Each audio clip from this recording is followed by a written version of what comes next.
Chapter 31: How to Invest for Those Who Don't. You will have to give it time to grow your money, either in finding the right investment product or in finding the right person who can do it for you. Now, the question comes, how should you invest? That depends on what kind of investor you are and what your risk taking capacity is. There are two kinds of people who don't invest: those with decision paralysis and those with loss aversion. The first type of people are those who keep reading and researching and don't end up making a decision. The other type are scared of losing money. They will not invest because of the fear of incurring a loss. Usually, these people have been told not to invest money in stocks. But I know you guys genuinely wish to learn.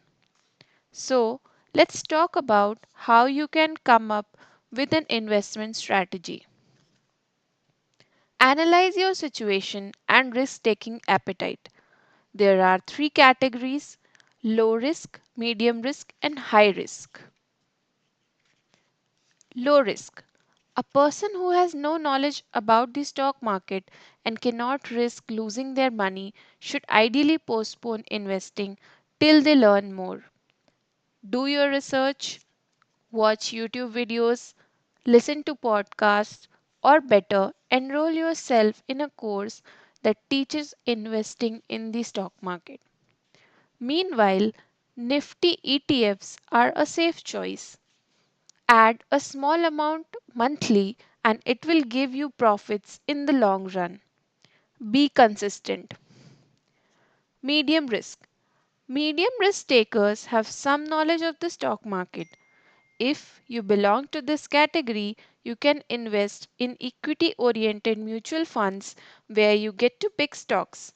Work on increasing your knowledge of the stock market. Also, you can look for and invest in products that you believe can be the next big thing. High risk. High risk taking investors can pick individual stocks. It is risky, and if you want to avoid huge losses, then I would suggest you diversify your portfolio. Invest in different sectors. Invest in a systematic manner, and you will surely get good profits in the long term. Aside from this, if you are in your early 20s and don't have enough knowledge on how to invest, then you should let people with the relevant expertise do it for you. Nowadays, there are several apps that you can use to invest. If you don't like to read about investing, then just read about these apps and what they do and how they can help you. The 5 worst investments you can make. Everyone tells you where you should invest your money, but nobody tells you where you shouldn't invest. When we invest for the first time, we do it because someone told us to do so. Be it a bank agent or an individual agent, they try to sell you those products where they get the most commission. It is very important to know what products we shouldn't invest our money in. I'll tell you 5 financial investments that financially smart people never invest their money in. 1. Regular mutual funds. Now you'll be like, bro, everyone says invest in mutual funds. Mutual funds sahi hai. So many ads are running. Everyone is saying mutual funds are the easiest way to become a millionaire. Yeah, that's right. Mutual fund SIP is the easiest way to become a crorepati. It's when you buy regular mutual funds that the problems arise. Mutual funds are of two types: regular and direct. Regular mutual funds are when you buy a mutual fund through an agent or bank. They get a 1 to 2% commission but won't tell you about it. A direct mutual fund is when you invest in a mutual fund directly without using any intermediary. You save on commissions and increase your returns. For example, imagine that after 10 years, your returns in mutual funds are rupees 1 crore. When you get the money, you would have to pay rupees 2 lakh to the agent. Save the 2 lakh and invest in a direct mutual fund. 2. Product. Product is physical gold. Now you might say that gold is a good and safe investment. Yes, it absolutely is. But if you are buying gold just for investment, then please don't buy physical gold, which means jewelry or brick form. Because, first of all, if you have physical gold, then the fear of it getting stolen will be there. And secondly, it's difficult to know what quality of gold you have been given. Also, when you buy physical gold, there are making charges, melting charges, and several other charges which lead to depreciation. If you have to invest in gold, then do it the smart way. Invest in digital gold or gold mutual funds, gold bonds, or buy a gold small case, which is the smartest investment in my view. If you compare the returns on physical versus digital gold after 10 years, you'll see that small case will have given higher returns. Your money is safe and it appreciates too. Third, ULIP. Bankers will try to sell unit linked insurance plan or ULIP, saying it's a smart investment, but I would suggest you steer clear of it. ULIP is a combination of life insurance and investment. It means that some money will go into insurance and some in assets like equity or debt. On hearing this, you will probably feel like it's a great product.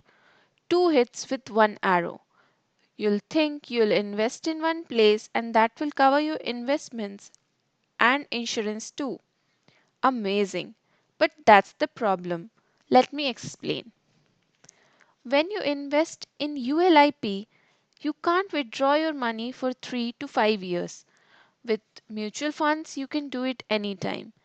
Sure, you would have to pay some minimal charges, but it can be done. Overall, ULIP charges can be around 5 to 10%, which is very high. In mutual funds, the charges are around 0.5 to 2%. There is very little transparency in ULIP. You won't know every detail about how your account is being handled or where your money is being used. But in a mutual fund, your portfolio is clear. You are aware of every change. That's why I think mutual funds are much better than ULIP. Now let's compare ULIP with a term life insurance plan. Premium charges for ULIPs fall between rupees 25,000 and rupees 60,000, which are high. Premiums for term insurance plans, on the other hand, fall between rupees 4,000 and rupees 20,000, which are affordable. When it comes to life coverage, you will see that it is generally 10 to 15 times your annual premium amount. That means you will get only rupees 10 lakh to 15 lakh, whereas life coverage amounts in term insurance plan can go up to rupees 1 crore. Meaning that if you take an affordable term life insurance plan, then that gives you rupees 1 crore life coverage. That's why rather than investing in ULIP, invest your money in mutual funds and term life insurance plans separately. 4. Penny stocks. Penny stocks means those stocks for which prices are very low. For example, from rupees 1 to 10. People think the price is very low. I can buy one stock for rupees 10, which means 100 stocks for rupees 1000. It's very low and it will increase drastically tomorrow. So let's buy it today for cheap. Tomorrow I'll be able to earn a lot. No, not every small stock becomes big. You need to remember that if a stock is cheap, there must be some reason why it is so. There must be some reason why the stocks of HDFC, Reliance, Tata are so high and penny stocks are available for rupees 2 to rupees 5. Why?